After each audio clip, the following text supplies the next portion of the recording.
Radisson hotel भी उड़ जाएगा और आनंद विहार का मॉल भी उड़ जाएगा, ईडीएम भी उड़ जाएगा, सब उड़ा देंगे ये कुछ नहीं छोड़ेंगे भैया जी, कुछ नहीं छोड़ेंगे। ये जिहादी मानसिकता है।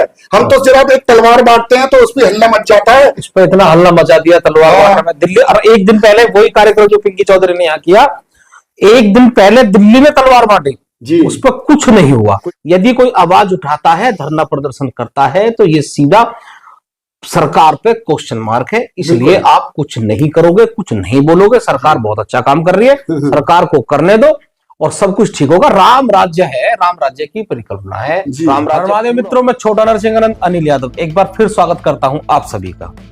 और आज एक बार फिर मेरे साथ है रविंद्र आर्य जी, जो वरिष्ठ पत्रकार भी हैं और सामाजिक जितने समाज की चीजें हैं उन पे बहुत भागदौड़ इनकी रहती है। सुबह से शाम तक ये सड़क पर रहने वाले व्यक्ति हैं। ये मैंने बोला था, ये असली पत्रकार हैं। ये वही पत्रकार है जो आपने पुरानी फिल्मों में देखा होगा, एक झोला लटका रहता है। मैं बैग नहीं कहूंगा, उसे झोला ही कहते हैं गांव की भाषा में। झोला लटका हुआ होता है और घूमते रहते हैं, दर बदर धक्का खाते रहते हैं, क्योंकि मन में पीड़ा होती है। भाई साहब, हिंदुवाद की जितनी भी चीजें हैं उनको लेकर, सामाजिक दृष्टिकोण को लेकर और देश को लेकर, तीनों चीजों को लेकर जो है सड़क पर रहते हैं। और आज हम बात करने वाले एक ऐसे सेंसिटिव मुद्दे पर जो है रोहिंग्या और बांग्लादेशी मुसलमानों से जुड़ा हुआ। मित्रों, बॉर्डर एरिया जो है हमारा दिल्ली गाजीपुर बॉर्डर एरिया, इसमें जो कौशाम्बी है उसमें बहुत सारी झुग्गियां हैं और बहुत पुरानी झुग्गियां हो चुकी हैं। ये आपने आजकल बहुत नाम चर्चाओं में है और वो लड़का बहुत मन से लड़ भी रहा है, प्रीत सरोही, जिसने अवैध मस्जिदों और अवैध जो बस्तियां हैं इस तरह की, उन पर हाई कोर्ट के द्वारा कार्रवाई लगातार वो करवा रहे हैं दिल्ली में। इसी तरह के बहुत लोग होते हैं। प्रीत सरोही को शुरू में कोई नहीं जानता था, लेकिन उस लड़के ने मेहनत की तो आज सारी दुनिया उसे जान रही है। इसी तरह मनोज भाटी हैं जो गाजीपुर एरिया में इसी तरह का काम करते हैं और वहां से इस तरह की जो झोपड़ी पट्टी है इनको हटाने का, अवैध मदरसों को हटाने का ये सारा काम करते हैं। और अगर उसी से टच जो हमारा सीमा का एरिया है, वही गाजीपुर से लगा हुआ ही कौशाम्बी, उसमें एक महेश अवस्थी हैं जो बुजुर्ग हैं और सेल्टेक्स के से रिटायर्ड हैं कमिश्नर से, लेकिन वो बहुत मेहनत कर रहे हैं। 2008 से उन्होंने जो है इस पे एप्लीकेशन डालनी शुरू करी और 2014 में वो हाई कोर्ट गए, कार्रवाई हुई, लेकिन कार्रवाई होने के बाद दोबारा से वहां उन्होंने कब्जा कर लिया है। और कब्जा जो हमारा गाजियाबाद प्राधिकरण है, इसकी जमीन, इसके प्लॉट, गाजियाबाद विकास प्राधिकरण के वहां बहुत सारे प्लॉट हैं। और प्लॉट नंबर की बात मैं करूं तो 124 ए ब्लॉक की बात है कौशाम्बी की, 124, 125, 26, 27, 28 मतलब बड़े बड़े प्लॉट है, काफी लार्ज प्लॉट है। उनमें इन्होंने पूरे एक तरह से डंपिंग कर रखी है और वहां ये ही नहीं पता कि ये व्यक्ति कहां से आते हैं और कहां चले जाते हैं। भाई साहब आज मेरे साथ हैं, इन्होंने इनका कनेक्शन यहां से जम्मू तक बताया है, अवैध रूप से जो काम कर रहे हैं उन सभी के बारे में आज रविंद्र आर्य जी आपके सामने खुलासा करेंगे। भाई साहब बहुत सारे सबूत वगैरह भी अपने साथ लेके आए हैं मेरे साथ, ये बताएंगे जैसे इन्होंने बताया। और महेश अवस्थी जी ने भी, उन्होंने मिलकर संयुक्त रूप से गाजियाबाद पुलिस कमिश्नर को और जीडीए को शिकायत भी दर्ज कराई है जी, सभी को कराया और डीएम को, ये सब इनके पास पेपर है। तो अब इस पे हम शुरू करते हैं चर्चा। बहुत बहुत स्वागत है भाई साहब आपका, और बहुत मेहनत करते हैं आप। वास्तव में इतनी ठंड है और उसके बाद भी ना ठंड देखते हो ना गर्मी ही देखते हो आप, और सड़क पे ही रहते हो।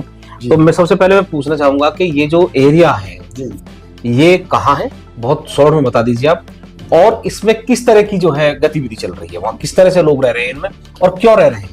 देखिए, जब हमने पहली वीडियो बनाई थी, आपको याद होगा, पिस्टल से स्टार्ट हुए थे हम। जी जी। तो वो भी एनसीआर रीजन का हिस्सा है। जी जी। तो ये जुवेनाइल बच्चों को यूज करते हैं। अब आजकल यही फैशन हो गया, यही ट्रेंड हो गया। तो यही बांग्लादेशी और ये जो रोहिंग्या मुस्लिम है, ये भी बिल्कुल उसी फॉर्मेट पे काम कर रहे हैं। अब देखो, जब हम वहाँ पर गाजीपुर अपने राइट विंग की मीडिया के साथ गए तो उन्होंने वहाँ बच्चे बैठा रखे थे अवैध, उस पे क्या बोलते हैं उसको, मस्जिद नुमा मजार बना रखा था, मतलब मदरसा टाइप। और वहां पे बच्चे बैठे हुए थे, कश्मीरी भी थे वहां, उन्होंने ड्रेस ही पता लग जाता है वो तो। फिर मैंने वहां मालूम किया, वहां तो ट्रकों में भर भर के वो लड़कियों को लेके जाते हैं कश्मीर। और जो कश्मीर लेके जाते हैं वो कोई ऐसे लेके नहीं आते, शादियां करते हैं उनसे बाकायदा। और ये जो मरकज है निजामुद्दीन की, वहां से शादियां कर लेते हैं।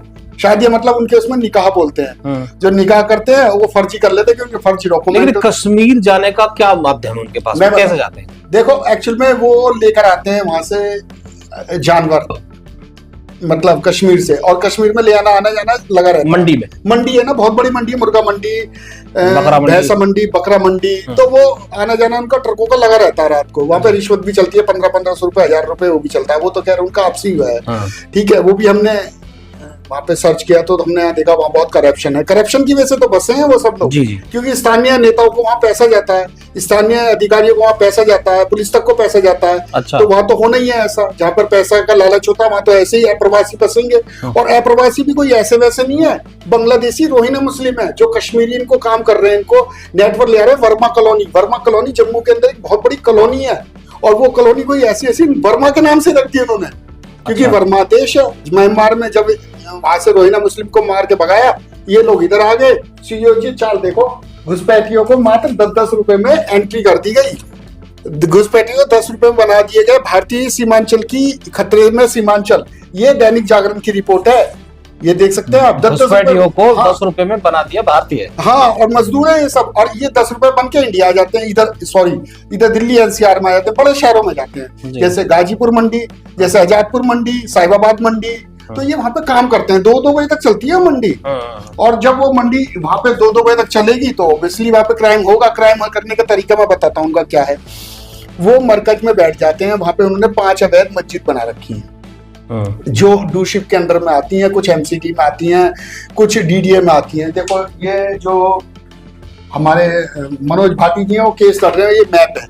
ये मैप में आप देख सकते हैं, मैंने विजुअल भी बनाया है, वीडियो। ये जो क्रॉस दिया हुआ है ये डूशिप की जगह है, केजरीवाल के टाइम के समय पे इनको बसा दिया गया। देखो ये क्रॉस, ये सारा area D block, C block, ये सब यहाँ पे अनेक वो बनी हुई है अवैध मस्जिदें और मदरसे, और ऐसी बनी हुई है टीन शर्ट में ही बनी हुई है। तो ये वहां पे आके तबलीगी जमात आती है वहां पे। अच्छा। जो तबलीगी जमात आती है उनका कोई सत्यापन ही नहीं होता, कौन कहां से आ रहा है कुछ पता ही नहीं। तबलीगी वो तो पूरी दुनिया में चलती है। तबलीगी जमात आज की डेट में दुनिया में सबसे बड़ा संगठन है इनका, जिहाद करने का। बिल्कुल बिल्कुल। और जिसे ये आरएसएस को इतना विरोधी बताते हैं, ये पहले अपना नहीं देखते। भैया हमको बम थोड़ी ना फोड़ रहे, हम तो अपने देश के लिए, देश हित के लिए आरएसएस काम कर रहा है। ये तो बम फोड़ता देखा नहीं आप अपने, ये वाली रिपोर्ट देखो।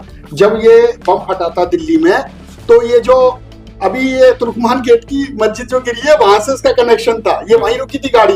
ये देखो मैप में दिया हुआ है, ये कोई मामूली मैगजीन नहीं है, इंडिया टुडे की मैगजीन है, इंग्लिश में है ये देखो, इसमें सारा मैप दिया हुआ है। और इसके बाद ये जहां पे रुके थे, जहां पे ब्लास्ट हुआ था, 68 नंबर डिसएक्टिवेट हो गए थे तुरंत, जिनका तुर्की से कनेक्शन था। अब आप समझ लो। लेकिन हमारी एजेंसियां कहाँ हैं? बात सवाल ये भी रविंद्र जी आता है, हमारी एजेंसियों ने जो है पहले ही फरीदाबाद में जब इनका सारा बारूद पकड़ लिया जी, जो विस्फोटक था इनका जी, लेकिन उसके बाद भी विस्फोट हो गया। ये तो बहुत शर्मनाक बात है ना। हमारी कहीं ना कहीं एजेंसियां भी इसके जिम्मेदार हैं। हाँ, ये दिल्ली एनसीआर रीजन के जो एजेंसी थी उसकी चूक थी, लेकिन जम्मू कश्मीर जो पुलिस थी उसका मैं सैल्यूट करता हूँ, एनआईए का। उन लोगों ने आके एक पोस्टर के माध्यम से उनको पकड़ा था यहाँ पे आके। यहाँ की एजेंसी तो कुछ कर नहीं पाई लोकल की, बताओ जम्मू कश्मीर की। लेकिन एनआई जम्मू कश्मीर में नहीं, एनआई तो पूरे देश के ऊपर है ना। लेकिन वो जो टीम आई थी वो पूरी जम्मू कश्मीर से आई थी जिन्होंने पकड़ा था। और मैं वहीं था बागेश्वर धाम की यात्रा में, उस वक्त शायद वो जहर भी पिला देते उसमें। उस रामलीला फरीदाबाद में मैं भी था, डॉक्टर प्रकाश भी थे, दक्ष चौधरी भी थे, सब लोग आए हुए थे वहां पर। हम सब मारे जाते जितने भी हिंदू थे, उनका प्लान ही यही था। तो ये तो है, भूल है। हाँ। और ये अब फिर भूल करने वाले हैं आनंद विहार में, जो गाजीपुर में, और जो ये। अच्छा ये बताइए, आप जैसे जीडीए से अध्यक्ष मिले, आपने जीडीओ उपाध्यक्ष का भी ये रखा है। जी रिसीविंग है। हाँ, रिसीविंग है। तो प्रशासन ने क्या आश्वासन दिया? प्रशासन ने काम कार्रवाई करेंगे अगर कुछ भी ऐसा पाया जाए तो। 20 साल से केस लड़ रहा है जीडीए। ये देखो ना पुराने डॉक्यूमेंट, ये देखो पुराने डॉक्यूमेंट, 20 साल से केस लड़ रहा है, अभी तक नहीं जीत पाया उनसे, और स्टे ले रखा है। और स्टे पे भला, ये तो कैसी बात है, ये तो मतलब बहुत ही ना पचने वाली बात है। 20 साल से जीडीए केस लड़ रहा है। हाँ ठीक है। और जीडीए जो है, जो अप्रवासी है, उनसे केस नहीं जीत पा रहा, उनसे नहीं हटा पा रहा। ठीक है, हो सकता है लैंड किसी और की हो, लेकिन जो वहाँ बसे हुए हैं उन्हें हटाने का काम तो जीडीए कर सकता है ना। वहाँ के लोगों, जो भवापुर गांव है, उन लोगों की जमीन है वो। अच्छा, आपने बताया वहाँ कोई जो है उगाही भी करता है, उनसे किराया रेंट। हाँ, तो वो तो कह रहा हूँ, जब आपका स्टे चल रहा है, कोर्ट में केस चल रहा है, तो वहाँ 1-1 लाख रुपए उनसे लेते हैं डंपिंग एरिया वाले से। वहाँ किस दिन आग लग गई, तो देखो आग लगने की 3 घटना हुई है वहाँ पे। आपको पता है, तो सबसे पहले घटना हुई थी वहाँ पर ये इंदिरापुरम में, जो कनामनी गांव है, जिसमें 40 गायें मरी थी। सारा पूरी में आग लगी थी, पूरी में आग लग गई थी। और उसमें भी मेरे को आईडी मिला था, वो भी बंगाल का मिला था, फर्जी आईडी मिली थी, वो भाग गए थे अवल लोग। तो उसके बाद जो घटना हुई वो हुई, ये गांव है, ये त्यागियो गांव है, इसमें डिटेल दिया हुआ है। ये रहा मकनपुर में 30 झुग्गियों में लगी भीषण आग, 12 सिलेंडर फटे और सिलेंडर वहां भी फटे थे। तो वहां गाय भी मरी और यहाँ पे 3 जानवर मरे। और उसके बाद अभी भोपापुर में भी ये हुआ, ये घटना, वहां भी अभी 3 बकरी मरी है जल के। लेकिन प्रशासन तो करवट लेता ही नहीं है। कहीं ना कहीं मेरी समझ ये नहीं आ रहा, SIR चला रखा है ना, चला रखा है, लेकिन उसमें भी कहाँ चल रहा है वो, नहीं, अगर आप SIR भी करते हो तो भैया तब भी इनको कैसे पकड़ोगे? तो नकली ID ले लेके घूम रहे हैं, वो शादियां कर रहे हैं जब इंडियन बन जाए। SIR से मुझे पता चला कि हिंदू की काफी वोट कट गई है। हाँ, वो बहुत घट गई है जगह जगह। जी, समझ नहीं आ रहा, मतलब होता क्या है कि हम एक तरफ टारगेट कर रहे हैं, लेकिन जहां हम टारगेट कर रहे हैं दूसरी तरफ अपना ही नुकसान कर रहे हैं। तो ऐसा सुनने में आया है कई जगह जो है SIR से हिंदू वोट भी जो है खतरे में आ गई है। जी, क्योंकि उन्हें को देख ही नहीं रहे अधिकारी, उनकी भी गलती नहीं है। इतनी आनंद फानन में जो SIR का काम हो रहा है जी, तो गलतियां तो आदमी है। देखो इन प्रवासियों को तो हमें भगाना पड़ेगा, वरना देखो आप ये समझ लो, वो PSC कैंप है जहां पर ये रहते हैं भोपापुर गांव में, वहाँ PSC कैंप है। उससे करीब 2-3 किलोमीटर आगे चले जाए तो CRPF कैंप है। इधर 2-3 किलोमीटर आगे चला हिंडन एयरपोर्ट है। इधर आनंद विहार मेट्रो स्टेशन है। आनंद विहार के अलावा कौशाम्बी मेट्रो स्टेशन है, आनंद विहार बस स्टैंड और आनंद विहार रेलवे स्टेशन है। अगर वो ब्लास्ट करके चले गए रातों रात और भाग गए, तुम उनको कहाँ सर्च करोगे? कि वो तो नकली ID पर है।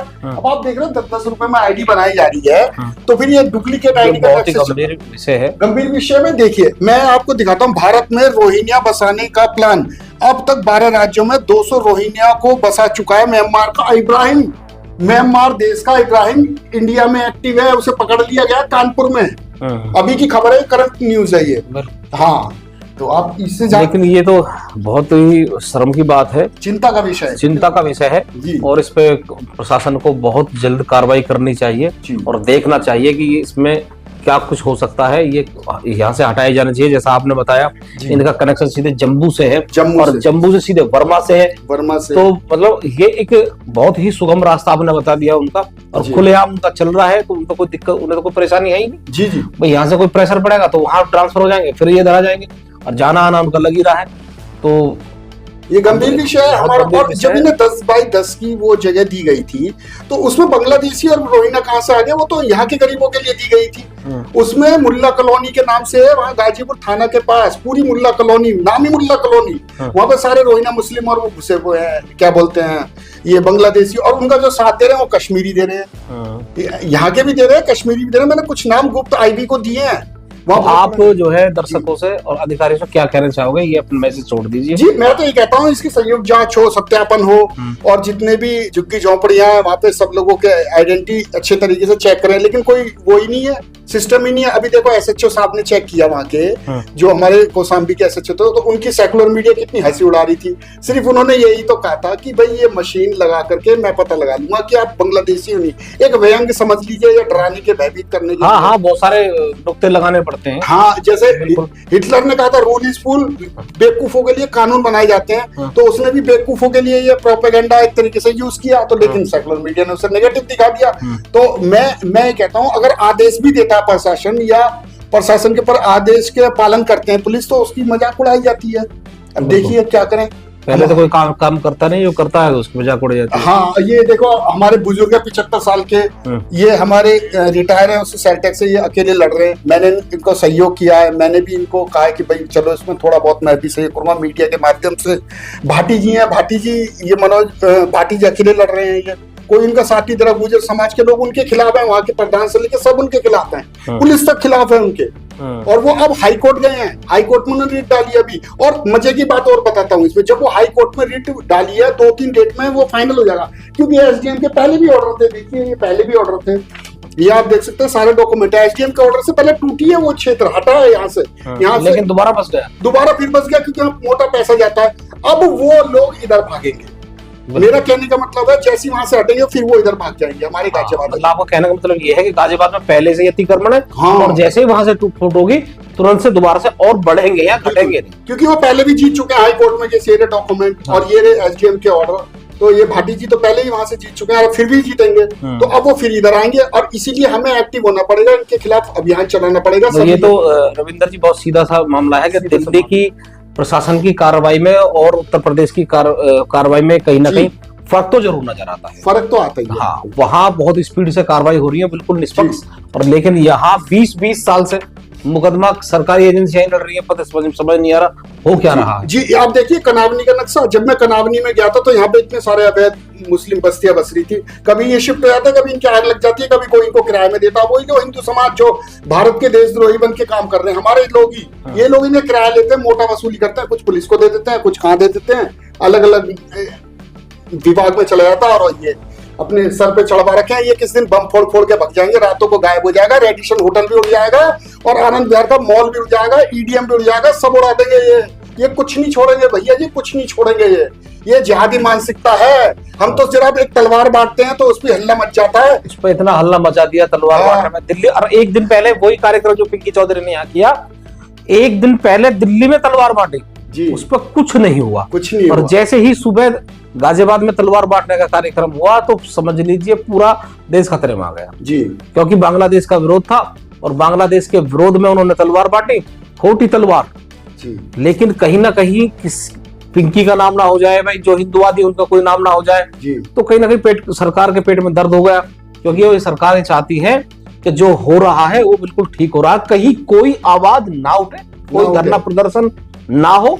यदि कोई आवाज उठाता है, धरना प्रदर्शन करता है, तो ये सीधा सरकार पे क्वेश्चन मार्क है। इसलिए आप कुछ नहीं करोगे, कुछ नहीं बोलोगे, सरकार बहुत अच्छा काम कर रही है, सरकार को करने दो और सब कुछ ठीक होगा। राम राज्य है, राम राज्य की परिकल्पना है, राम राज्य पूरा होने वाला है जी, भैया राम राज्य में जी रहे हैं। ठीक है, मिलते हैं फिर आपसे जी, धन्यवाद यादव जी, हर हर महादेव जी, हर हर महादेव।